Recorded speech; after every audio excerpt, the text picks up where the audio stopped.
어렴풋이만 알고 넘어갔던 세상의 여러 뉴스들 다양한 관점을 나누어 제대로 이해해 보겠습니다. 지식 쌓는 소식, 지혜 쌓는 대화, 지소지대 지금 시작합니다.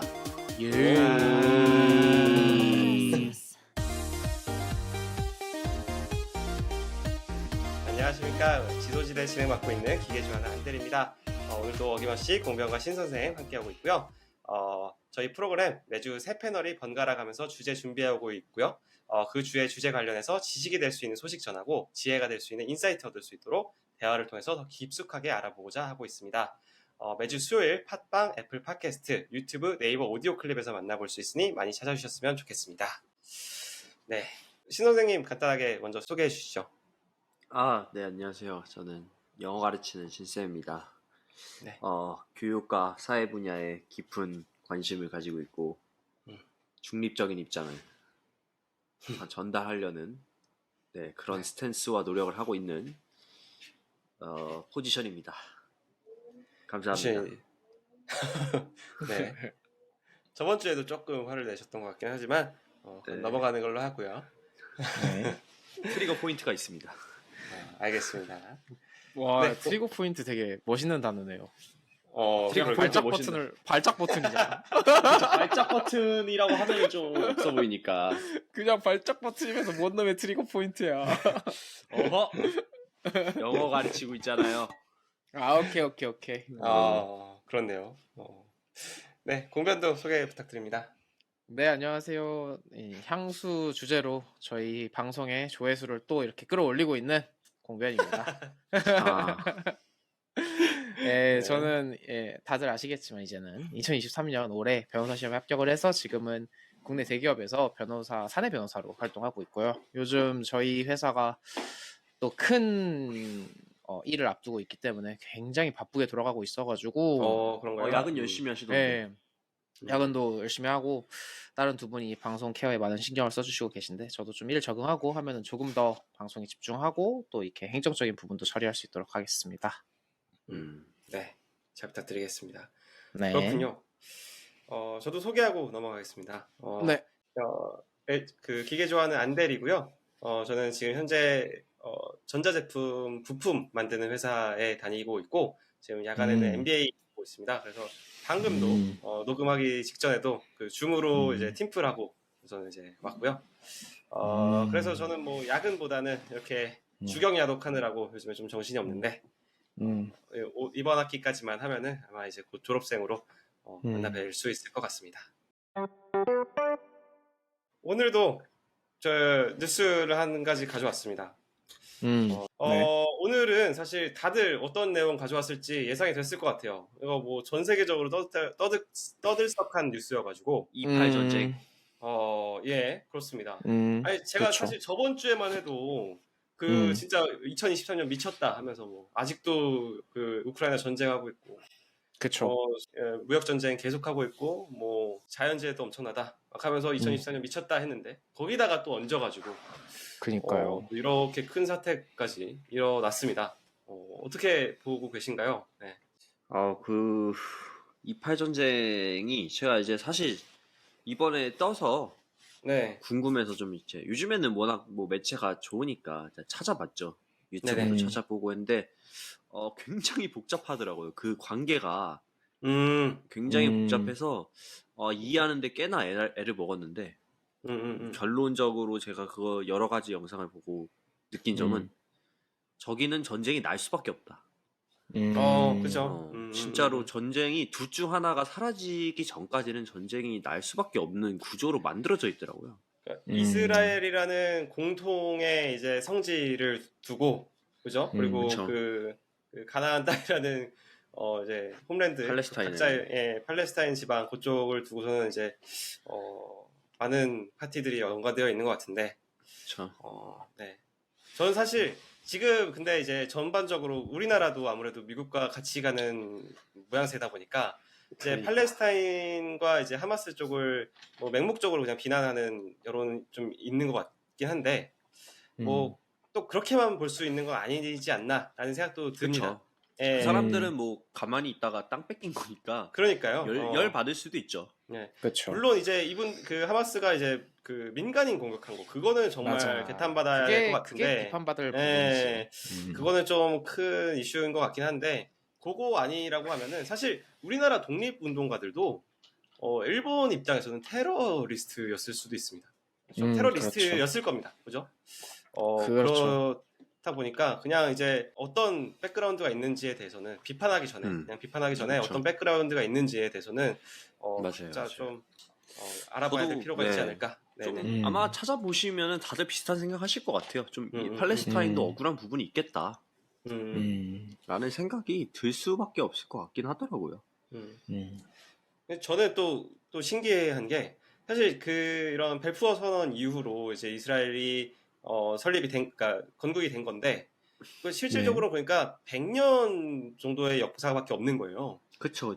그런데 어떻게 이 여러 이슬람 국가에 둘러싸여 있음에도 불구하고 이 중동 전쟁을 한 4차까지 있었던 중동 전쟁을 다 이기고 이렇게 유지할 수 있는가, 굳건하게 있을 수 있는가, 이것도 참 신기한 것 같아요.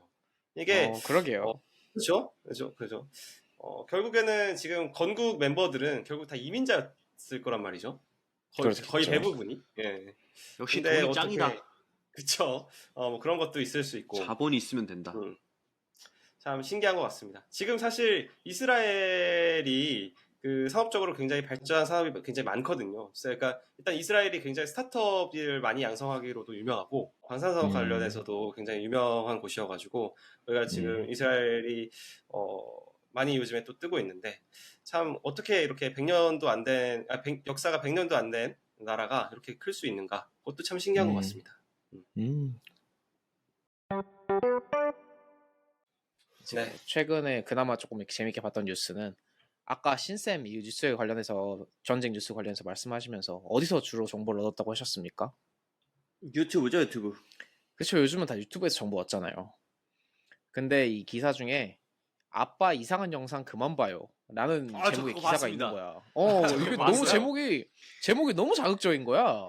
왜 그게 뭔데? 왜냐면 보자마자 우리 아빠 생각나거든. 그래서 들어가 봤는데 나도 우리 아빠 생각나서 들어갔는데 이게 딱 그 부제가 그겁니다. 노년층 10대보다 가짜뉴스 7배 더 많이 퍼뜨려. 이게 부제거든요.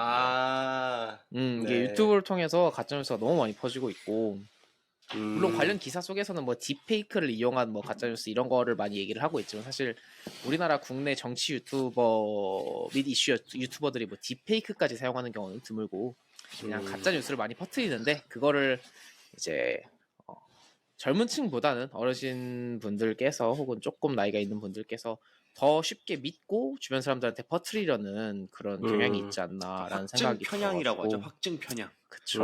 본인이 듣고 싶은 것만 듣고 보고 싶은 것만 보고 그것이 그냥 진실이 되어버리고 맞아요. 너가 맞아요. 이거를 모르면 너는 이제 너 빨갱이 새끼다. 아버님의 성향이 바로 보이네요. 아니지.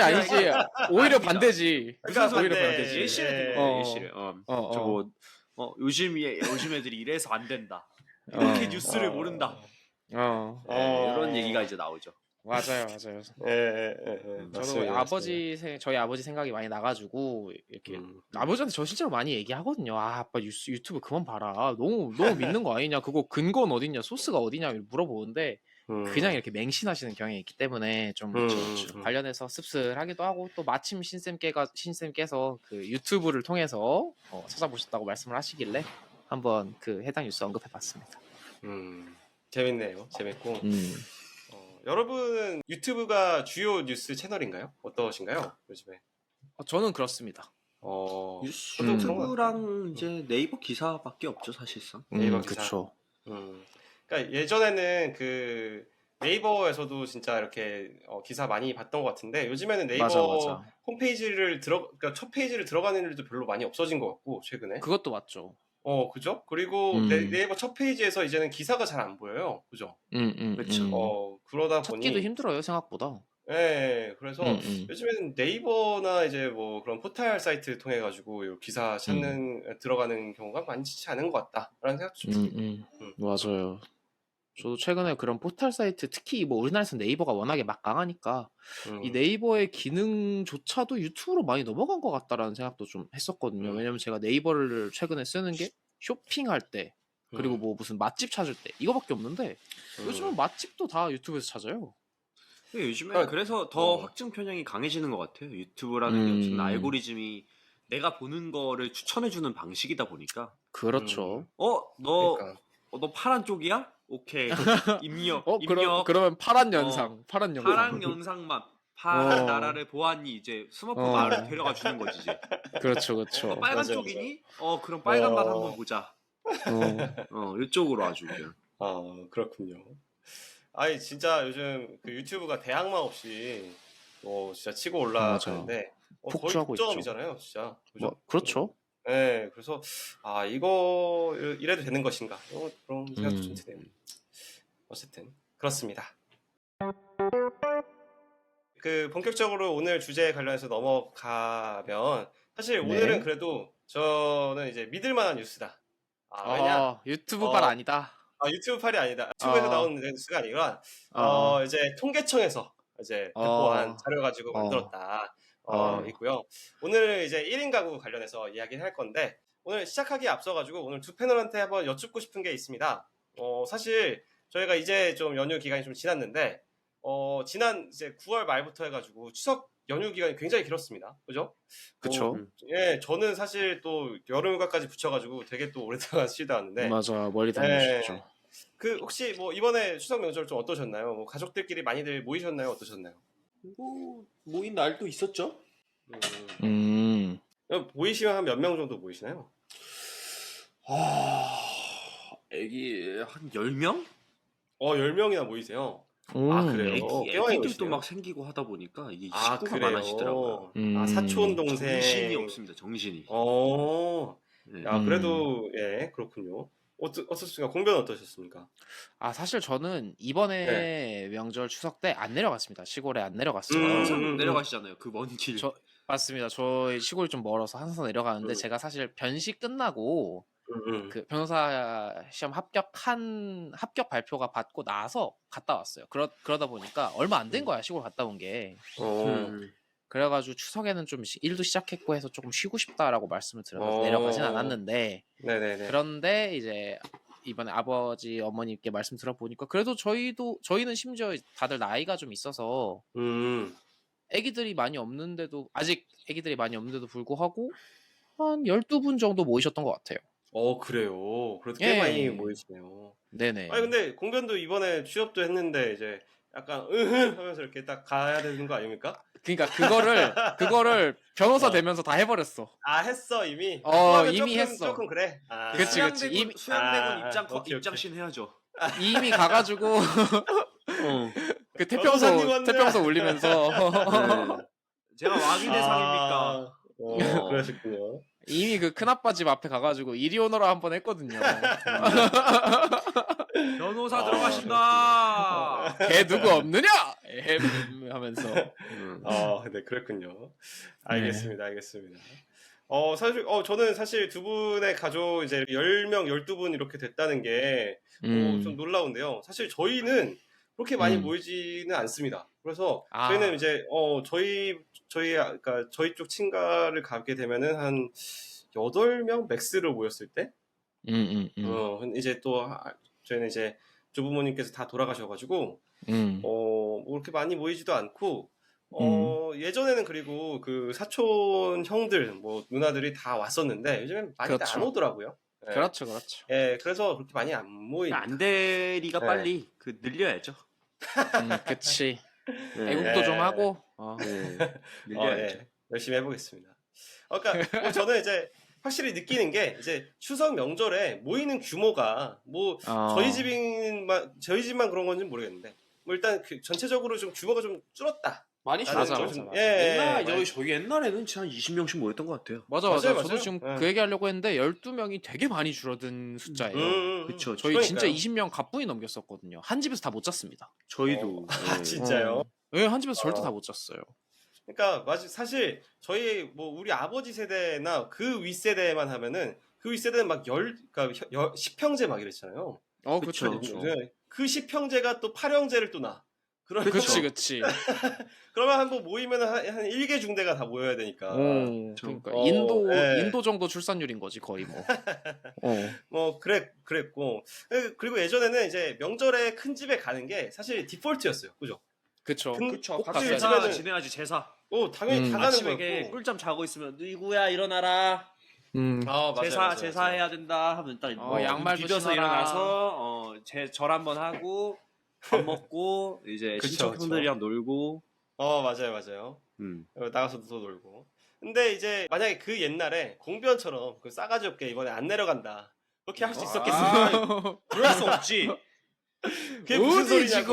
지금 큰아버지 어, 기다리시는데. 그런 말을 그러니까. 꺼낼 수가 없죠. 그쵸. 맞아요. 그치. 그러니까 요즘에는 그런 의무의식 같은 게 좀 사라진 것 같아요. 그죠? 맞아. 확실히. 예, 좀 자유롭게 하는 것 같고. 야, 이런 걸 보면은 뭐 이런 게 나쁜 건지 좋은 건지 모르겠는데 이게 우리나라 사회가 좀 전체적으로 개인적인 사회로 좀 변화가고 있는 것 같다라는 좀 생각이 좀 듭니다. 그런 걸 이제 느끼는 와중에 기가 막힌 타이밍에 아까 말씀드렸다시피 이제 통계청에서 굉장히 재밌는 자료를 내놨는데요. 통계청 통계개발원에서 1년에 4번 발간하는 통계 플러스 가을호가 발간을 했고 거기에 이제 그 들어가 있는 내용으로 1인 가구 씀씀이는 성별과 연령별로 어떻게 다를까? 가계 동향 조사를 통해 본 1인 가구 소비 지출이라는 이제 조사 결과가 있어가지고 오늘 그거 관련해서 좀 소개를 해드리고 그와 더불어서 이런 개인화되는 사회 그리고 1인 가구가 늘어나는 사회에서 생길 수 있는 문제점은 어떤 것이 있는가 그리고 그걸 얘기하기 위해서 우리 대한민국의 현 상황을 한번 살펴보면서 이야기를 풀어나가고자 합니다. 이 통계 플러스가 저도 이번에 좀 처음 보긴 했는데 그러니까 이제 아까 말씀드렸다시피 1년에 4번씩 발간을 하고 보면 굉장히 재밌는 내용들이 많이 포함이 되어 있더라고요. 그래서 뭐 한 번씩 이제 한번 뭐 시간 나실 때 한번 보는 걸 추천드리고요. 뭐 이번에 가을호에 포함된 내용을 보니까 이제 청년 부채 증가의 원인과 정책 방향, 뭐 ESG 관련 통계 및 평가 시스템에 관한 해외 사례 분석, 체류 외국인의 한국 생활, 뭐 이런 또 재밌는 주제들이 많더라고요. 그래서 생각보다 흥미로운 게 많네요. 그죠?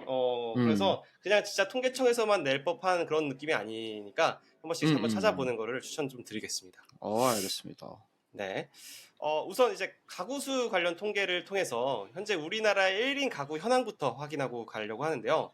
이제 여기서 퀴즈. 과연 우리나라의 1인 가구 비중은 전체 몇 퍼센트 정도 될까요? 상품 있습니까? 상품이요? 되게 당황스럽네. 퀴즈인데 상품이 없어. 뭐 그런 거 바라시고 할 거면 이런 거 하지 마시죠 그냥. 방금. 오케이. 단호해. 야박하네. 야박해. 친구끼리 선물도 좀 주고 그럴 수도 있지. 네. 뭐 그 상품은 없고요. 한번 그냥 이제 재미로 한번 맞춰보시면 좋을 것 같습니다. 저는 4분의 1 하겠습니다. 25%. 25%. 그쵸? 엄청 많다. 네. 엄청 많다. 25%가 많을 것 같은데요? 그럴 수도 25%. 있죠. 네, 요즘에 엄청 많이 늘었다고 저 뉴스에서 보긴 했거든요. 한 40%? 40%. 진짜? 40%? 사실 뭐 두 분의 딱 중간 정도가 정답이고요. 이제 2020년 기준으로 1인 가구 비중이 약 31.7%, 한 32% 2020년 기준이면은 지금 그 3년 전이네요. 35% 그쵸. 넘었겠는데요? 35% 맞습니다. 정도 올해 아직 통계치가 안 나왔기 때문에 어떻게 될지 모르겠지만 뭐 이제 추산치 이따가 얘기 말씀드리겠지만 뭐 조만간 40% 근접해지지 않을까라고 이제 보고 있습니다. 참고로 이제 이 31.7%가 조사 항목 중에서 제일 높은 수치, 그러니까 1위라는 거고요. 그렇구나. 그 나 혼자 순서가 산다. 다 나누고 나 혼자 산다. 그래서 2인 가구는 28%, 3인 가구는 20.1%, 그리고 4인 가구가 20.2%. 그래서 그치. 4인 가구가 아직까지는 3인 가구보다 많다. 그렇긴 하네요. 다만 그쵸. 뭐 이 추세가 근소한 계속 차이다. 근소한 차이고 추세가 확실히 빨리빨리 바뀌고 있기 때문에 조만간 뭐 3인 가구가 3위가 되지 않을까. 아이를 안 낳는데 이게 2인 가구가 1인 가구 2인이 제일 많을 수밖에 없죠. 사실 아이를 안 낳는데. 맞습니다. 그래서 요거 관련해서도 하나 말씀드리고 싶었는데, 그래서 우리나라가 지금 이제 2021년 이후로 그 인구가 조금씩 줄고 있지 않습니까? 조금씩? 조금씩 예. 조금씩이 아니라 개박살. 조금씩. 예, 그런데 네. 가구 수는 늘고 있습니다. 이 1인 가구가 늘어나니까. 쪼개지고 있는 거지 가구가. 그렇네. 그래서 그렇게 되고 있다라는 거고요. 그래서 이 조사 결과를 포함한 통계청의 가계동향 조사는 2005년까지 2인 이상 가구를 대상으로 실시했었는데, 그러니까 2005년 이전까지는 1인 가구를 조사할 필요조차 없었는데, 기타였는데 1인 가구 비율이 꾸준하게 증가함에 따라 2006년부터 1인 가구 조사 대상에 1인 가구도 조사 대상에 포함되었고요. 사실 이제 1980년대에는 가구당 4인 이상이 70%였어요. 그러니까 아까 4인 이상 모았던 가구가 시절이다. 70% 이상이었고 대부분 4인 이상 살았다는 거죠. 한 집에. 그렇네. 그렇죠? 예. 그런데 그리고 이제 그 다음이 3인 가구가 15%. 15%도 그러니까 3인 가구도 별로 많지도 않은 거야. 그렇네요. 소수였네요. 그리고 나머지 2인 가구, 1인 가구 뭐 10% 언더였겠죠. 뭐 그랬는데 정말 빠른 속도로 이 상황이 반전이 되면서 지금 완전히 순위가 바뀌었다고 볼 수 있겠습니다. 그렇네요. 그러면 이제 전체 평균 가구 원수는 몇 명일까요? 그러니까 우리나라 그 인구 수를 가구 수로 나누면 얼마 정도 나올까요? 평균 가구 수. 수학이 없어. 어렵다. 이제 이건 2022년 기준인데 요거는 최근 통계치가 있더라고요. 2022년으로는 2.2명이라고 합니다. 2.2명. 그러니까 2.2명. 예, 한 가구당 보통 2.2명이 산다. 2명 조금 더 넘게 산다. 라고 평균적으로 보시면 될 것 같습니다. 그렇군요. 예. 참고로 이제 여기까지는 이제 실적인 거고 앞으로의 예상치가 또 있습니다. 그래서 통계청 장래 가구 추계에 따르면 전체 가구 중 1인 가구의 비율은 2030년에 35.6% 예상하고 있고요. 2040년에 37.9, 2050년에 39.6, 40%에 육박할 것으로 예측이 되었습니다. 그런데 이제 솔직히 말씀드리면 이 글을 읽으면서 여기까지는 어느 정도 저는 예측이 됐습니다. 뭐 당연히 요즘 다 이렇게 애들도 많이 안 낳고 다들 그쵸. 나가서 살고 서울 올라와서 살고 상경에서 살고 하니까 1인 가구 수가 늘어나고 있겠지 했습니다. 그런데 그 1인 가구의 연령대 비중을 보니까 좀 놀랐는데요. 우리 지금 1인 가구 하면은 어떤 그림이 떠오르시나요? 저희가 생각했던 거는 나 같은 사람. 그 신 선생처럼 원래 그치. 이제 교회에서 좀 살다가 일하려고 이제 서울 올라와가지고 이런 원룸 같은 거 이제 들어가가지고 이제 살고. 그치. 또는 이제 뭐 자취하는 대학생 뭐 이런 느낌. 그쵸. 대학생. 우리가 나 혼자 산다 그 프로그램에서 많이 보는 그런 느낌을 이제 생각하실 텐데. 물론 그런 분들도 많습니다. 그런 분들도 많고 그분들이 이제 대다수이긴 한데 1인 가구의 가구주 연령대 중 가장 높은 비중을 차지한 게 39세 이하로서 전체의 37%거든요. 근데 그 다음으로 높은 게 60세 이상입니다. 60세 이상. 60세 이상이 이제 34%를 차지합니다. 1인 가구에서. 그러니까 거의 비슷하네요. 39세 이하랑. 맞습니다. 그러니까 독거노인들이 그만큼 많다라는 겁니다. 그렇네요. 그 1인 가구가 늘어나는 거는 이런 이제 상경해가지고 혼자 사는 그리고 결혼 안 하는 이제 청년들도 있지만 이렇게 혼자 사는 독거노인들도 많아서 이렇게 점점 많아지고 있다라고 보시면 될 것 같고요. 사실 예전에는 어르신들이 연로하시고 두 부모님 중에 한 분이 돌아가시면 보통 이제 큰아들 집에서 모시고 사는 집이 많았어요. 그죠? 맞아. 근데 요즘에는 확실히 좀 많이 줄은 것 같습니다. 그죠? 그러다 보니까 지금 현재 1인 가구가 늘어나는 현상은 우리가 생각한 처럼 이제 청년 시절을 좀 더 오래 즐기고 싶어하는 젊은이들만의 결과가 아니라 혼자 사는 독거노인들이 많아짐에 따라 나온 결과이기도 하다라는 겁니다. 참고로 이 연령대를 이제 성별로도 나눈 결과가 있는데 60세 이하는 남녀가 비슷하거나 보통 남자가 좀 더 많아요. 1인 가구가. 그런데 60세 이상에서는 여자의 비중이 확실히 높습니다.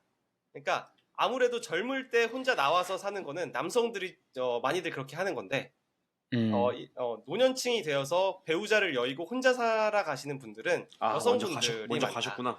그러니까 보통 이제 평균 수명이 그러니까 할머니들이 좀 더 오래 사시잖아요.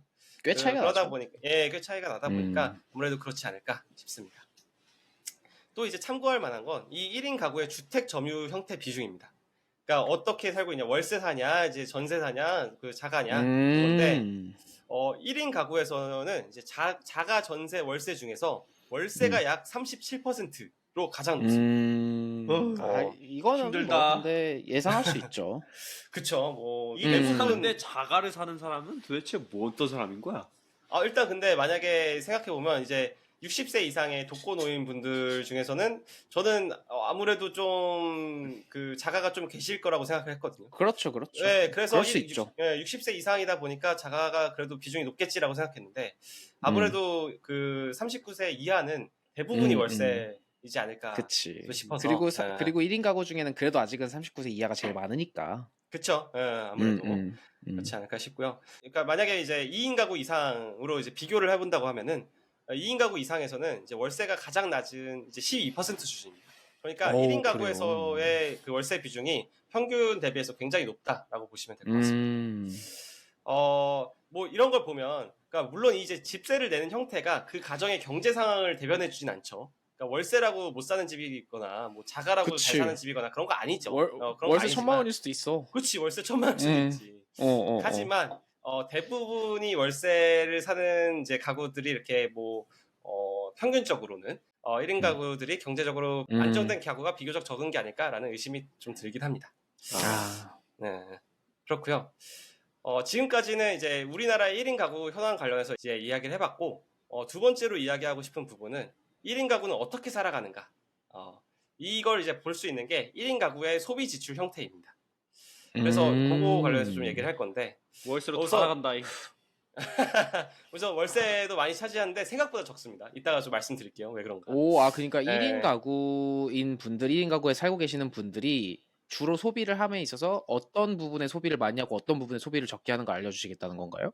그쵸, 맞습니다. 예. 오, 재밌겠네. 그런데 생각보다 월세의 비중, 그러니까 주거에 들어가는 비중이 그렇게 크지 않습니다.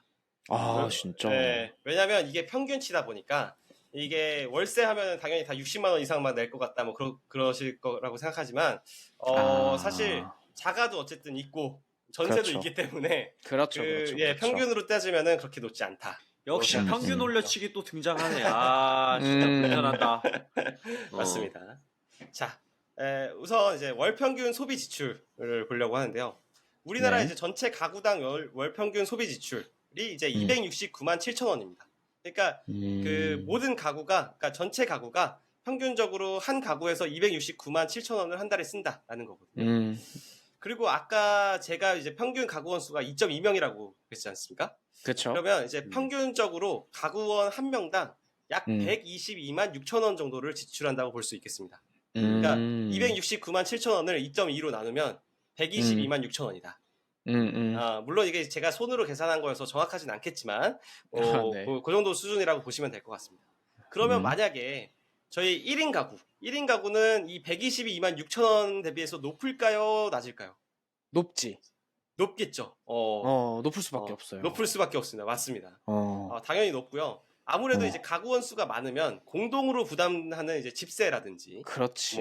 수도 강역비라든지, 식비라든지 이런 것들이 이제 많이 분배가 되는데 1인 가구다 보니까 이런 부분을 이제 한 명이 다 부담을 해야 되는 거죠. 그러니까 이 4인 가구도 된장찌개 끓이려고 대파 살 때 한 단 사고 1인 가구도 한 단 사. 그쵸, 분배가 맞아요. 안 돼. 맞아요, 분배가 안 맞아요. 되니까. 네, 맞습니다. 그러다 보니까 여기 아무래도 1인 가구의 소비 지출액이 좀 크고요. 이제 1인 가구 월 평균 소비 지출액은 약 155만 1천 원이라고 합니다. 한 30만 원 정도 높다고 보시면 되겠죠. 한 35만 원 정도. 네, 꽤 높고요. 물론 이제 전체 평균 대비해서는 높은데, 근데 저는 생각보다는 그렇게 높은 것 같진 않았습니다. 그래서 좀 신기했고요. 그래서 이거 관련해가지고 재미있는 통계. 높지 않다고요. 155만 1천 원이요? 내가 이래서 부르주아들이랑 얘기하기가 참 힘들어. 아니 월급을 평균 받는 월급이 230만 원 정도 되는데 155만 원을 쓰는데 야 이거 역시 대기업 좋다. 1년에 그러니까 한 달에 한 80만 원씩 쎄 빠지게 재촉하면은 한 80세쯤에 집 하나 사겠다. 아니 그러면 그러니까 이게 왜 저는 적다고 생각했냐면, 제가 봤을 때 사회 초년생들이 한 달에 매달 80만 원씩 적금 못 부어. 못 붙지. 네. 못 붙죠. 그러니까 이거보다는 좀 더 많이 쓰지 않았을까라고 생각했는데, 그래서 저 한 180만 원 더 쓸 돈이 없다 이놈아. 그치 그치. 그럴 수 있죠. 네. 음. 어쨌든 관련해서 그래서 이제 좀 재미있는 통계도 이따가 좀 말씀드리도록 하겠습니다. 그럼 이제 1인 가구들은 이제 어디에다가 돈을 제일 많이 쓸까요? 1인 가구에서 가장 많이 지출한 항목 탑4는 음식 숙박. 그렇지. 이제 27만 6천 원입니다. 그런데 이 음식 숙박이 이거 뭐 이제 먹고 자는 거니까 제일 많이 쓰겠지라고 생각하실 수도 있는데 네. 이 음식 숙박이 이 주거 비용이 아닙니다. 이건 숙박은 그럼 숙박은 뭐야? 숙박은 그러니까 그냥 모텔. 여행 가가지고 모텔 야, 비용, 호텔 비용, 젊다 젊어. 좋다. 그리고 외식 비용이 음식과 숙박입니다. 이거 음. 예. 그래서 이제 마트에서 사는 거 포함 안 되는 거거든요. 그런데 예. 마트에서 사는 거 말고. 예, 밖에서 그러니까 먹는 거. 결국 아니 그러면 배달은 예. 배달에도 여기 들어가겠죠. 배달은 정확하게 모르겠습니다. 이게 어떻게 되는지 모르겠지만 뭐 오케이. 그러니까 제가 배달 봤을 여기 때는 들어가겠죠. 요거는 데이트 항목에 포함할 만한 것들 그게 다 이제 음식 숙박 요거에 포함됐다. 그게 한 달에 27만 6천 원이고 탑 원이다. 데이트 라고 보시면 지금 좋겠습니다. 솔로들은 지금 어. 안 데려오는 조심하세요. 솔로들 아이고, 지금 불편해. 데이트는 이제 친구들이랑 같이 나가서 놀든 혼자서 나가서 놀으시든 나가서 노는 비용이 이만큼이 된다. 그럴 수 있을 것 같고요. 네. 이제 두 번째는 주거 수도 광열. 그러니까 진짜 그냥 집세인 거죠. 집세랑 관리비. 뭐 요게 이제 27만 3천 원. 그렇고요. 식료품, 비주류, 음료. 그러니까 아까 말씀드렸던 이런 마트에서 사는 것들. 그런 게 이제 19만 6천 원으로 탑3. 이고요. 마지막으로 탑4가 이제 교통 17만 7천 원. 이렇습니다. 이게 근데 통계 함정이 있네. 네. 그러게요. 바로 알았어. 왜냐면 뭐가 문제냐면 이거 말이 안 되는 통계인 게 빚이 없어. 빚이 만약에 네네네. 이제 그 전세 대출이라고 하면은 그 이자 비용은 이 주거 수도 광열에 들어간 겁니다. 이해되시나요? 그리고 만약에 이제 학자금 대출에 대한 이자 비용이다. 그거는 그 교육비 항목에 들어가는 거라고 보시면 될 것 같습니다. 그렇고요. 이제 아무래도 이제 탑4인 교통 17만 7천 원. 요거는 아무래도 이제 39세 이하 비중이 높으니까 1인 가구에서. 그리고 이제 그 사람들이 이제 경제 활동도 활발하고 하지 않습니까? 그러다 보니까 이렇게 좀 많이 나오는 것 같고요. 근데 그런가요? 저는 이 교통비가 17만 7천 원, 그러니까 거의 18만 원이 나간다는 부분이 오히려 저는 잘 납득이 안 됐는데. 이것도 저도 이것도 이상해요. 왜냐면은 지금 이게 1인 가구 기준이다 보니까 아까 말씀하셨던 것처럼 39세 이하가 제일 많긴 하지만 거의 근소한 차이로 60세 이상도 많지 않습니까? 맞습니다. 네. 근데 60세 이상인 분들은 저희가 저번 지난 주제에서도 얘기를 했겠지만 대중교통이 이제 지하철이 무료인 경우가 꽤 있습니다. 그런데도 한 달에 18만 원이 나온다, 교통으로? 그분들이 여기에서 아마 대부분 이제 기여하는 부분은 그거겠죠. 이제 차량 운행을 위해서 드리는 비용. 그것도 여기 포함되어 있습니다. 그래서 내가 이상하다고 느낀 거야. 차량 운행에 대한 비용도 여기 포함되어 있다. 직장 출퇴근만 하는데 한 달에 교통을 17만 원이나 쓰지 않거든요, 사실. 그쵸. 그렇게 안 쓰죠. 그래요? 저는 쓰는데 18만 원 충분히 나올 것 같은데요? 그래? 그런가요? 버스를 타셔서 그런가? 광역버스를 타셔가지고? 저는 지하철 타고 출퇴근하거든요. 그리고 어쩌다가 종종 이제 차 운전도 하고 한 달에 차가 그러면은 포함되면 이제 비싸죠. 보험료. 그러니까 지금 출퇴근 얘기만 하는 거니까. 출퇴근만. 뭐 출퇴근만 한다고 하면은 뭐 그럴 수 있겠지만 저는 이제 그 뭐 이제 주말에도 차 쓰고 출퇴근할 때 종종 차 끌고 나가거든요. 그 차량 유지비로 봤을 때 한 달에 뭐 10몇만 원 나가고 거기다가 플러스 그 대중교통 이용요금 그게 플러스 되니까 그런 걸 봤을 때는 뭐 한 18만 원, 20만 원 나갈 수 있겠다라고 봤습니다. 갑자기 우울해졌습니다. 저 보험 갱신하라고 안 그래도 연락이 왔었어가지고 그렇군요. 100만 원 내게 생겼습니다. 아직 연령이 좀 안 돼가지고 그죠? 맞습니다. 네. 그리고 이제 탑3를 보면 이제 탑3가 이제 식료품, 비주류, 음료 이게 19만 6천 원이거든요. 그리고 탑2 주거, 수도, 광열 요 27만 3천 원. 요거는 이제 먹고 자고 쓰는 거니까 그러려니 하는데 제일 높은 항목이 아까 말씀드렸다시피 음식 및 숙박이거든요. 요즘에는 이제 아무래도 여행도 많이 다니고 밖에서 좋은 것도 많이 먹고 그러다 보니까 이 항목에 대한 이제 소비가 높은 거 아닐까라고 이제 좀 생각이 듭니다. 근데 저는 생각보다 너무 높아가지고 좀 깜짝 놀라긴 했어요. 저는 사실 근데 네. 그렇게 생각하지 않아요. 저는 좀 다르게 생각합니다. 그 이제 아무래도 39세 이하가 제일 많다고 이제 볼 수 있는데 39세 네. 이하에서 음식 및 숙박이 그렇게 많이 안 들어갑니다. 이거 배달 그치. 음식으로 다 나가요. 배달 음식이야, 배달 음식. 이거 그럴 진짜 수도 배달 있겠네요. 음식이에요. 아니 그럴 수도 있을 그리고 것 같습니다. 이게 밖에서 그냥 뭐 점심시간에 사 먹는 것도 다 포함되는 거잖아요. 그쵸. 그쵸, 요즘에 그쵸. 밖에서 한 끼 먹으면 10,000원 기본입니다, 기본. 맞아요. 10,000원이 뭐야? 10,000원 넘어가죠. 그쵸. 맞아요. 이거 심지어 이 통계가 이거 제가 볼 때 인플레 오기 조금 전인 것 같은데 요즘 치면 훨씬 더 높을 거예요, 이거. 그치. 그럴 수도 있습니다. 그리고 이제 2인 이상 가구와 1인 가구가 대부분의 항목에서 이제 한 2배 내외로 차이가 나는데 2인 이상 가구와 1인 가구의 평균 소비 지출이 거의 차이가 나지 않는 항목이 있습니다. 그러니까 그 보통 1인 가구와 2인 가구는 한 2배 정도가 차이가 나거든요. 아무래도 2인 가구가 2배가 인원이 2배로 많으니까. 밥도 2배로 먹어야 되니까. 그런데 불구하고 거의 차이가 나지 않는 항목이 있습니다. 그러니까 1인 가구가 확실히 평균적으로 더 많이 쓰는 항목이 있고, 그리고 이제 차이가 너무 많이 나가지고 1인 가구가 이제 확 떨어지는 항목이 또 있습니다.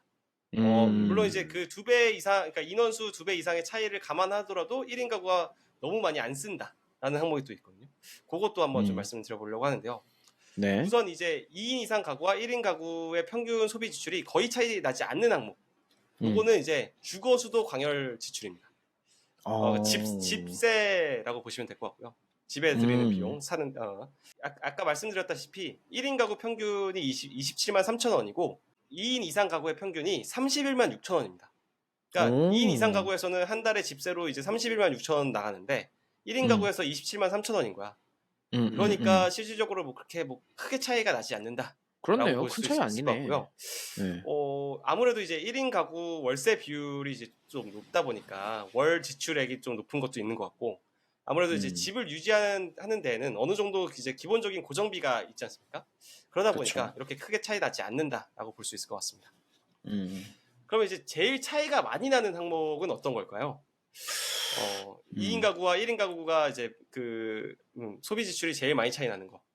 그게 이제 바로 식비. 식비는 아무래도 이제 변동비 느낌이니까 많이 차이 날 수 있을 것 같은데, 그거보다 더 많이 차이 나는 게 교육비입니다.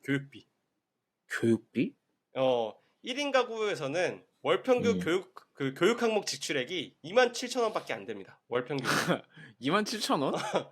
이거 어디다 쓰는 거야? 이거 토익 복귀블러리 단어장 샀네. 이거는 솔직히 말씀드리면 제가 봤을 때는 1인 가구 중에서 이제 대학생들 학자금 대출 있지 않습니까? 그러니까 학자금으로 나가는 거. 그거가 이제 그 평균에 다 이제 분산이 되다 보니까 올해 27,000원이 나가는 게 더 이상한데? 그러니까 평균적으로 그러니까 다 평균을 쳐서. 이게 아까 말씀드렸다시피 그 60세 이상의 1인 가구까지도 이거를 먹는 거다 보니까 평균에 들어가는 거다 보니까 그분들은 이제 교육비로는 제로겠죠, 사실. 그렇겠죠. 그런 것까지 이제 포함해서 평균적으로 27,000원밖에 안 쓴다.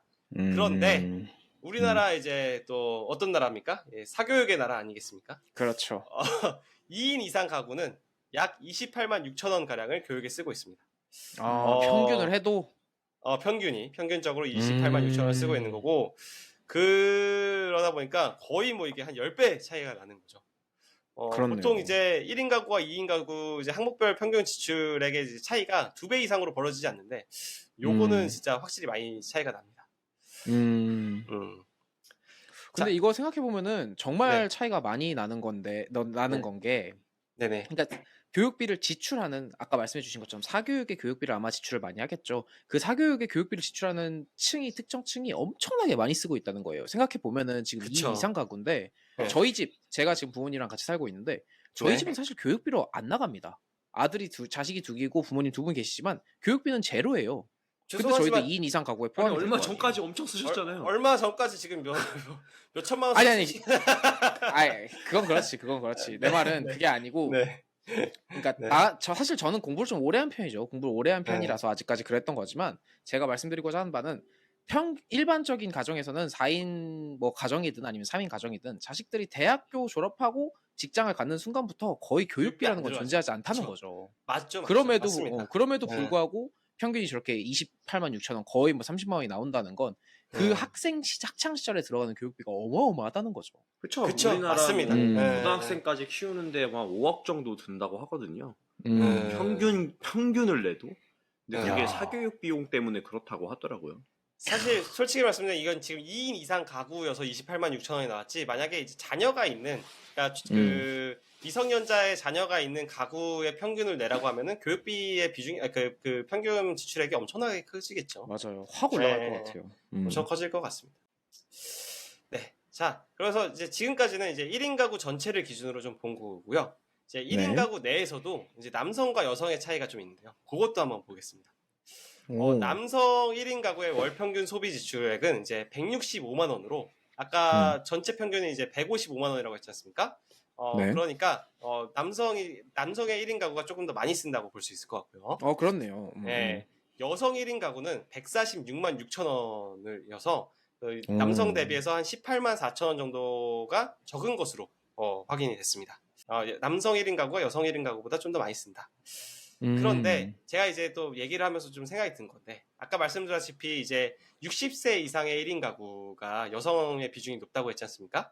그쵸. 아무래도 경제 활동이 활발한 39세 미만의 이제 청년들이 이제 소비를 많이 하다 보니까 그런 부분도 이제 반영이 되지 않았을까라는 생각도 좀 듭니다. 그렇네요. 그러니까 60세 이상이 여성분들이 더 많으신데 네네네. 60세 이상의 여성분들은 아무래도 소비 활동이 조금 비교적 덜 활발할 테니까 네, 덜 그분들이 활발하니까. 평균을 낮출 것이다. 맞습니다. 예. 이해했습니다. 그럴 수 있겠네요.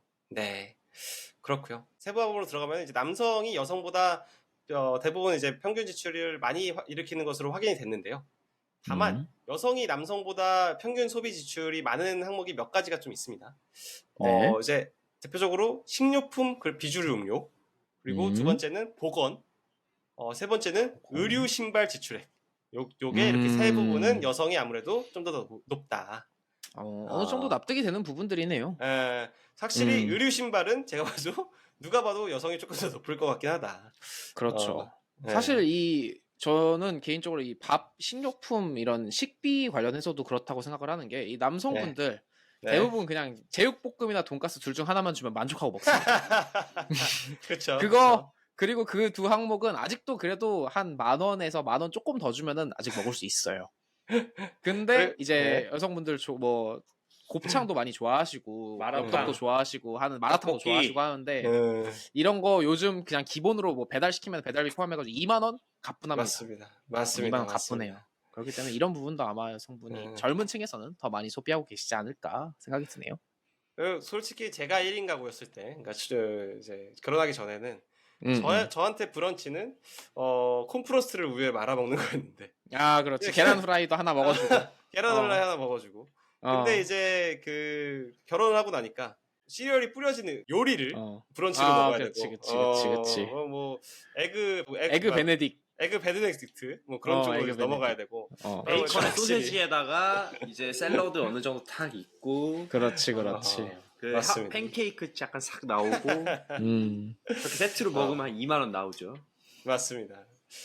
그러다 보니까 중점적으로 보시는 부분에 대해서 좀 다르다 보니까 여성이 이제 식료품, 비주류, 보건, 의류 신발은 지출액이 조금 더 많다라고 보면 될 것 같고요. 그리고 나머지 항목들에 대해서는 아까 말씀드렸다시피 대부분 남성의 지출이 좀 더 큰 것으로 확인되는데, 대부분 항목은 그렇게 갭이 크지는 않습니다. 아무래도 이제 뭐 165만 원과 146만 원의 차이 정도 되겠죠. 그 비중이, 비율이.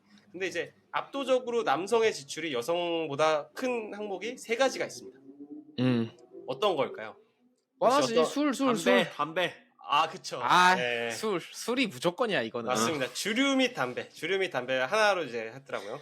두 개가 같이 묶여 있나요? 네. 그래서 주류 및 담배. 술을 마시면 담배를 피고 싶어, 원래. 맞습니다.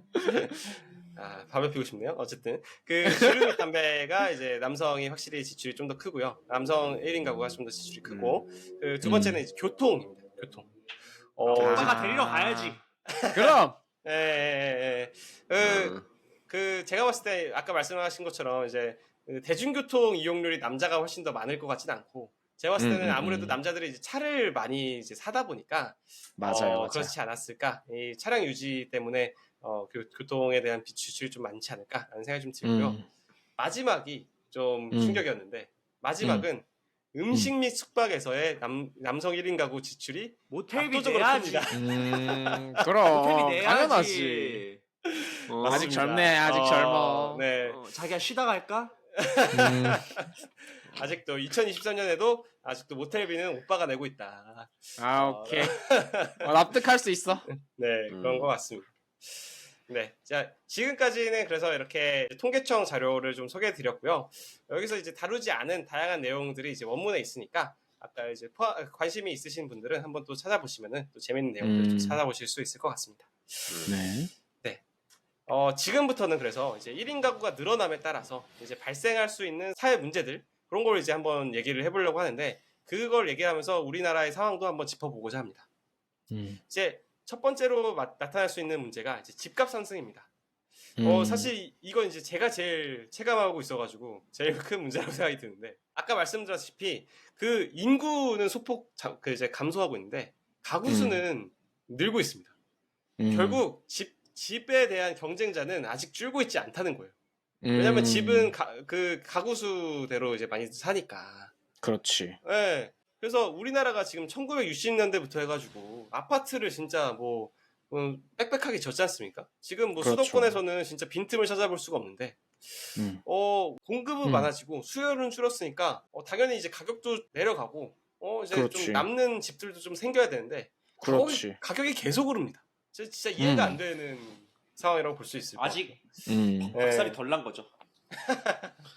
뭐 이제 아직도 이제 가구 수가 이렇게 1인 가구가 늘어나면서 가구 수가 늘어나다 보니까 이런 경쟁자가 계속 늘어나고 있다는 부분이 영향이 있지 않았을까라는 좀 생각이 좀 듭니다.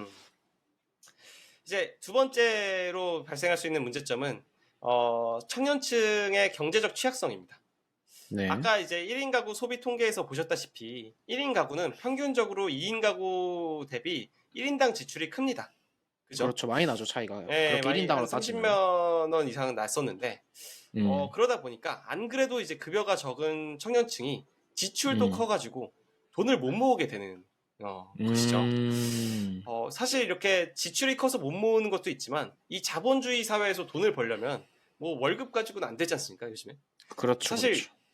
돈을 벌 수 있도록 잉여 자금을 투자해서 눈덩이를 이제 불려 나가야 되는 게 앞으로 이제 돈을 잘 벌 수 있는 방법인데 그 눈덩이를 뭉칠 재간이 안 되는 거죠. 이게 뭉칠 눈덩이조차 없다. 그치. 이거 뭐 월급 230만 원 받고 155만 원 쓰면서 어떻게 이걸 한 모아가지고 2주 사면 이제 올인나. 그치. 그러다 보니까 이런 이제 경제적 취약성이 점점 더 커질까봐 우려가 되는 것이고요. 실제로 지금 우리나라가 이제 또 저성장의 국면에 들어갔다고 하지 않습니까? 그렇죠. 그리고 이렇게 시황이 안 좋을 때 가장 큰 타격을 입는 게 청년층입니다. 왜냐면 자본주의 사회에서는 결국 돈이 돈을 만들어 가기 때문에 아무래도 자본이 기본적으로 이제 좀 쌓아놨던 사람들은 그 자본에서 나오는 그 부도 있는 거거든요. 그런데 청년층 또는 이제 자본이 없는 사람들 같은 경우에는 결국엔 월 급여밖에 없는 거예요. 그러다 보니까 그 월 급여는 아무래도 이제 그 시황에 대한 영향을 많이 받고 그래서 이렇게 시황이 안 좋을 때는 청년층이 점점 더 힘들 수밖에 없다라는 거고요. 그런 상황에서 이 1인 가구도 1인 가구가 점점 더 많아지다 보니까 이런 이제 취약한 계층이 점점 더 확대된다라고 볼 수 있을 것 같습니다. 이제 세 번째는 사회적 고립과 단절 그리고 독거노인 고독사 등과 같은 문제가 있겠습니다. 이건 이제 경제적인 거라기보다는 이제 사회적인 건데 1인 가구는 아무래도 이제 가족이나 친지와의 관계가 상대적으로 좀 부족하겠죠. 아무래도 나와서 살기 때문에. 그렇죠. 그러다 보니까 이제 사회적 고립과 단절에 이제 취약한데 이제 이렇다 보면 이제 우울증과 불안증, 스트레스 등의 정신건강 문제를 이제 유발할 수 있겠고요. 자살 위험도 증가시킬 수 있겠습니다. 또 아까 말씀드렸다시피 1인 가구의 34%가 이제 노인 인구인데 이분들이 이제 혼자서 살아가시다가 아무도 모르게 혼자 세상을 떠나시게 되는 이제 고독사 이 문제도 굉장히 큰 노인 문제가 되고 자살률 있죠. 1위 국가입니다. 그렇죠. 그것도 이제 또 있고요. 음. 그리고 이제 마지막 문제인데요. 이제 이게 이제 모든 문제의 근원이자 끝인데 또 다른 출산율 문제. 나온다. 맞습니다. 이제 출산율. 음. 예, 요거는 이제 별다른 설명이 필요할 것 같지는 않습니다. 그러니까 1인 가구가 늘어난다는 것 자체가 아무래도 이제 그 평균적인 그 결혼 연령 자체도 이제 좀 늘어난다. 1인 가구에 머무르는 기간이 좀 늘어난다라고 볼 수 있을 것 같은데 그러다 그렇죠. 보니까 노산도 많아지고 그러면 이제 출산율도 그 영향을 받고 하다 보니 1인 가구가 늘어나는 게 이제 출산율에도 영향을 줄 수 있다라는 겁니다. 저희가 오늘 이야기해보고 싶은 거는 만약에 이제 내가 국회의원이고 만약 내가 대통령이다 라고 했을 때 이렇게 이제 대한민국에서 1인 가구가 늘어나고 있는 상황에서 어떤 법안을 만들고 어떤 정책을 펼치면은 이런 사회 문제들을 해결할 수 있을 것인가를 한번 얘기해보고 싶은데요. 꼭 이제 이 1인 가구 자체를 줄이지 않아도 이런 사회 문제들을 이제 해결할 수 있으면 될 것 같고요. 사실 이제 오늘 정책 이제 제안의 퀄리티를 좀 보고 그리고 저번 주에 공변이 이제 본인을 국회로 보내달라고 선언을 했지 않습니까? 국회로 이걸 한번 들어보고 지지할지 말지도 한번 이야기해보면 좋지 않을까라는 생각이 좀 들었습니다. 그래서 오늘 혹시 어떤 정책을 하면은 이런 1인 가구가 만들어내는 이제 사회 문제를 좀 해결할 수 있을까? 그런 이야기를 좀 해보면 좋을 것 같아요. 네, 여러분 안녕하십니까. 기호 1번 공보입니다. 네. 이 기호 1번 저는 이런 사회 현상을 뭐 해결하고 1인 가구를 줄여 나가면서 출산율을 늘리고 이런 미래 사회의 문제, 미래 시대의 문제 생각하지 않겠습니다. 지금 현생을 살아가는 여러분, 국민 여러분을 위해서 저는 일단 이 아까 방금 안대리가 말씀해주신 부분 중에 뭐가 있었습니까? 네. 청년층의 경제적 취약. 이거 굉장히 심각한 문제거든요. 그쵸. 근데 네. 이 경제적 취약에서 네. 청년층 그런 이미 취약한 상태에 있는 청년층을 한 번에 무너뜨릴 수 있는 게 뭐냐? 요즘 또 이슈가 됐었죠. 전세 사기. 이 보증금이란 전세 사기. 거는 이 보증금은 청년들에게 너무 큰 돈이에요. 뭐 저도 그쵸. 사실 지금 네. 두 분 아마 제가 옛날에 말씀드렸었는데 기억 못 하실 수도 있는데 제가 로스쿨 다닐 때 살던 그 임차해서 살던 그 네. 원룸이 아직도 네. 보증금을 못 돌려받았습니다. 진짜요? 못 돌려받았어요. 그 집 지금 그 원룸 건물 자체가 경매에 넘어가 있습니다. 네, 경매 진행 중이고 어허. 이제 지금 네. 벌써 2번 유찰이 돼가지고 아직도 보증금을 못 받고 있는데 네네. 900만 원, 뭐 부모님이 도와주시면 괜찮은 돈이지만 만약에 이게 그냥 순전히 내 돈이었다. 이거 너무 제가 갖고 있는 재산에 비해서 900만 원 너무 큰 돈인 거예요. 그쵸. 네. 그렇기 때문에 이 기호 1번 공태훈 국회의원이 된다면 저를 믿어주신다면 저를 국회로 보내주신다면 저는 당장에 이 전세 사기를 근절할 수 있는 정책을 먼저 세우겠습니다. 그 방법으로서 주택 임대차 보호법을 개정함을 통해서 임차인의 권리를 더욱 강력하게 보호를 하고 임대인이 보증금을 돌려주지 못했을 경우에 더 심한 경우 형사 고발까지 혹은 형사 고소까지 이뤄질 수 있는 그런 법안을 개정하겠다. 이렇게 말씀드릴 수 있을 것 같습니다. 알겠습니다. 좋은 말씀이시고요. 네. 굉장히 뭐 이미 준비하셨던 것처럼 말씀을 하시네요. 준비된 국회의원 국회로. 자, 고군이라고 하시면 안 되고요. 계속 본인 본명 한 4번 언급하셨는데. 아 진짜요? 삐처리 알아서 잘 편집해 주시고. 네, 알겠습니다. 네. 뭐 좋은 말씀이셨고 결국 이제 그 주거 안정성 개선을 통해 가지고 1인 가구들 그리고 청년층이 이제 경제 활동을 하는 데 있어서 어려움이 없도록 하겠다. 그 말씀이시죠. 그렇죠. 조금 더 마음 놓고 집에 살 수 있도록, 집 월세를 구할 수 있도록 하겠다. 제가 맞습니다. 생각했을 때는 저건 약해. 저거는 네. 약하고 사실 제가 봤을 때는 우리나라는 이미 해결할 수 있어요. 있다. 해결을 할 수 있는 키를 쥐고 있는 사람들이 관심이 없을 뿐이야. 유명한 얘기죠.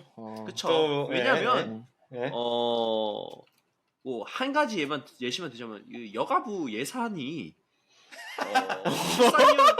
출산율에 썼던 여가부 예산이 별 단위가 넘어가요. 굉장히 많아요. 그쵸. 굉장히 많아. 이게 그러니까 맞아. 작년 이게 아니라 뭐 수십 년 동안 쓴 예산이 조 단위가 넘어가는데 네. 지금 출산율 우리나라처럼 이제 폭락했다가 반등한 나라들 대부분이 해결한 방식이 간단합니다.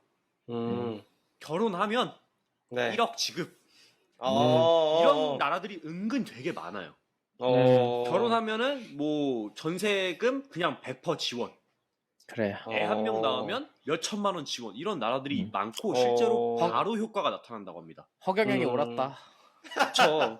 그래서 그 조단이 쓸데없는 데다 쓰지 네. 말고 그 맨날 어. 이상한 캠페인 만들어가지고 팜플렛 만들고 사람 뽑아가지고 그래픽 만들고 그딴 짓거리 하지 말고 다 잘라 걔네. 다 자르고 그냥 결혼하면 돈 줘.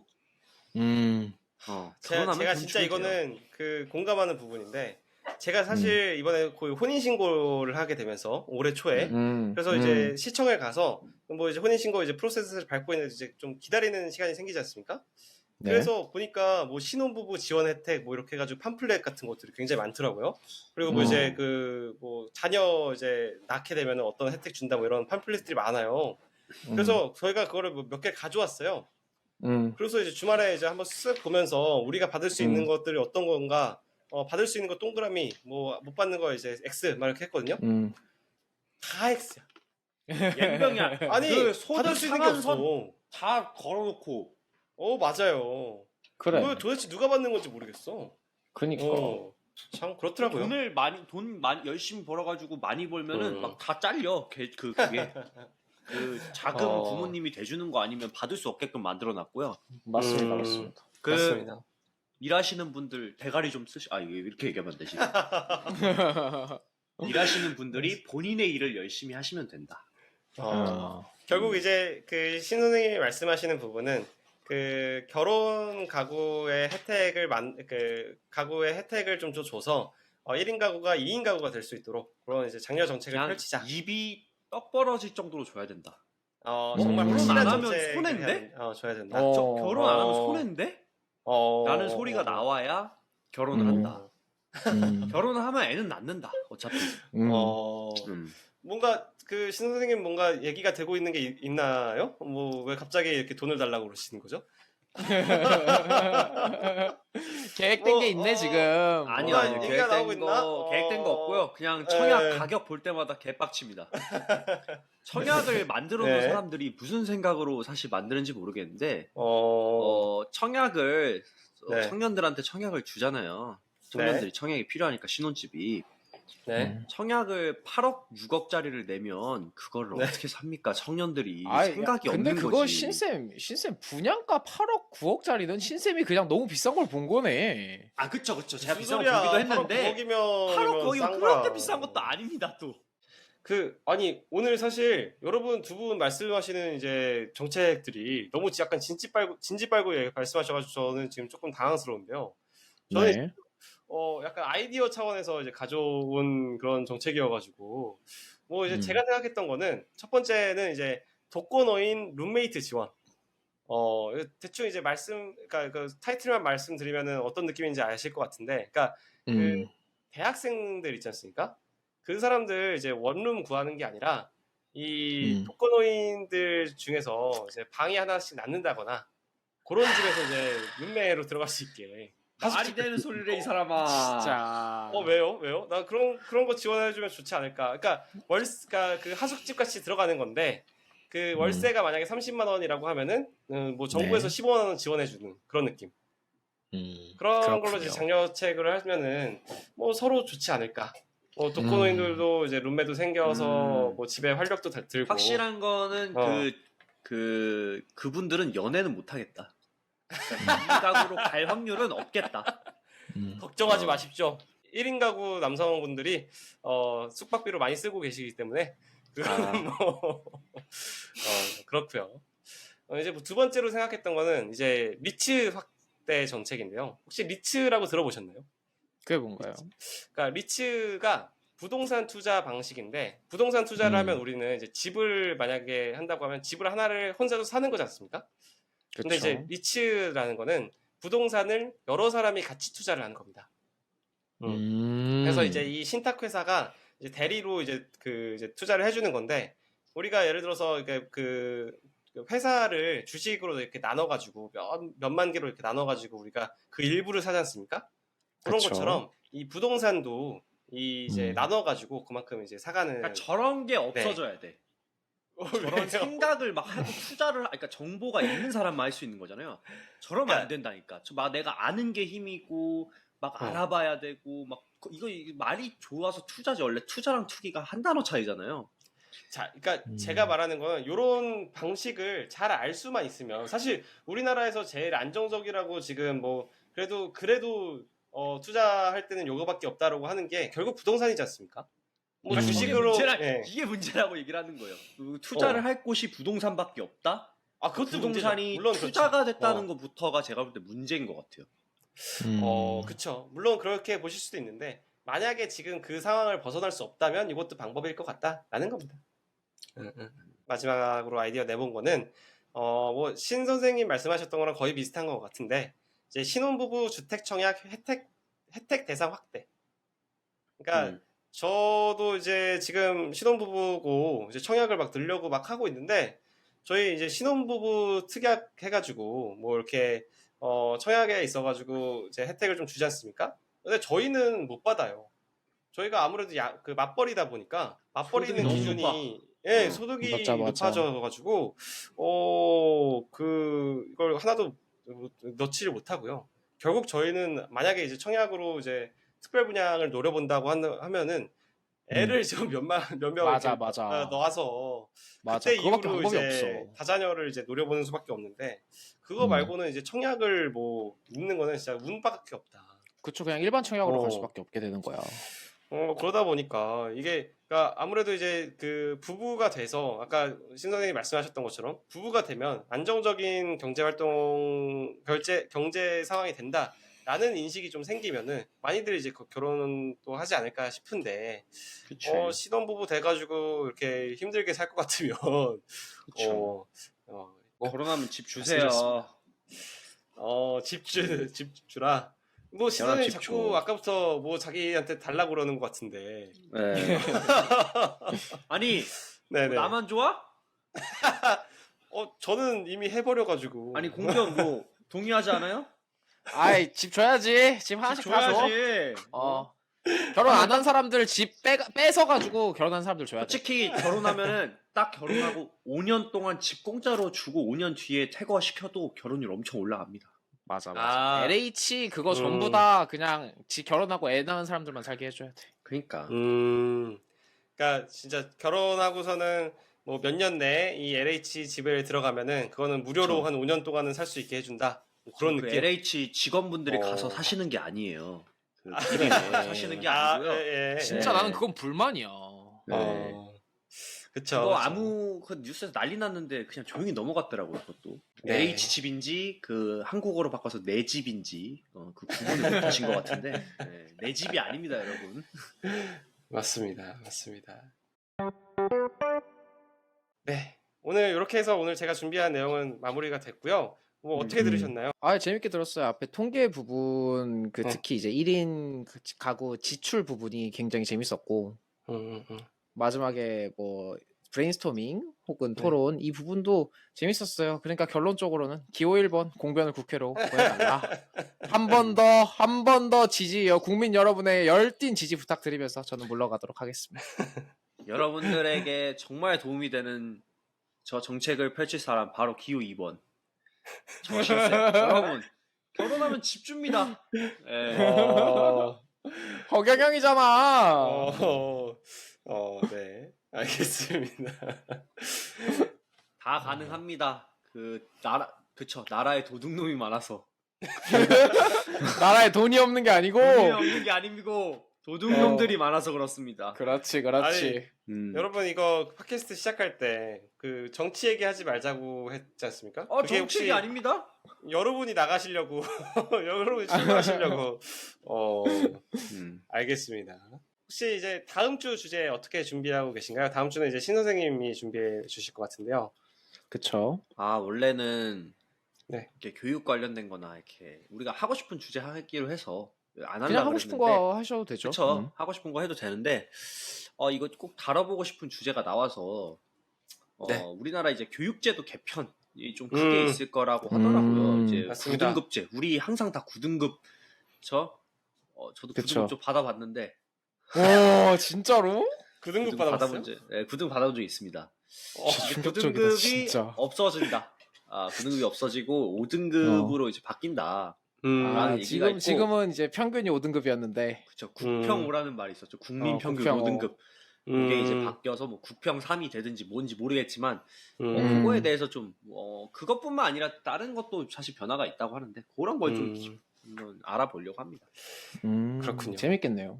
알겠습니다. 그러면은 다음 주 주제는 신 선생님이 준비해 주시는 개편되는 한국 입시제도라고 봐야 되나요? 개편을 앞두고 있는 대한민국의 입시 어떻게 될 것인가? 어떻게 될 것인가? 알겠습니다.